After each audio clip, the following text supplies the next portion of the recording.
Hundreds of Jamaicans turned out at the Norman Manley International Airport to usher in Buju Banton, who was deported in Jamaica from a federal prison on Friday. TVJ's Kirk Wright reports.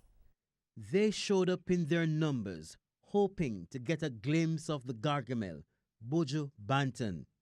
Supporters from all over flooded the Norman Manley International Airport and waited for hours. Jamaicans had been placed on alert that Banton, who served an 8-year sentence in a U.S. federal state prison, was on his way home when this video started circulating on social media. Anticipation high as everyone was hoping to get a glimpse of Buju.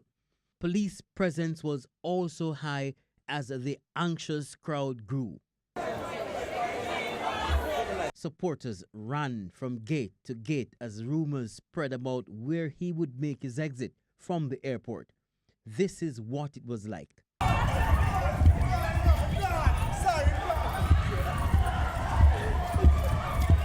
But after hours of waiting, still no sign of the reggae superstar.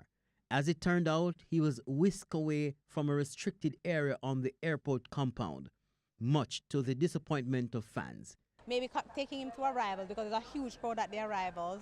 They were all shouting, "We want Buju," and there was a lot of excitement and euphoria, a lot of emotion. Perhaps that would not have been the best place, but maybe even seeing him driving by in a car or waving or something, I think the crowd wanted to at least get a glimpse of him as he makes his way home and as he sets foot on Jamaican soil. It was a missed opportunity. What about those who might be thinking we're sending a wrong message to the younger ones that, you could go ahead and do bad things and come back to a grand welcome? Well, it depends on who you are. Remember, Buju Banton is not just any ordinary individual, and we always have to underscore that. He is a top-flight Jamaican artist, well recognized internationally, and he has a huge cadre of fans. Many of the fans are people in their 40s, 50s, 60s, people who love him and who have been waiting to see him come back. And many people understand that he has committed a crime. They also understand that justice was served, he was convicted, he did his time, and they are willing to welcome him back into the fold with the expectation that this is something that he would not repeat.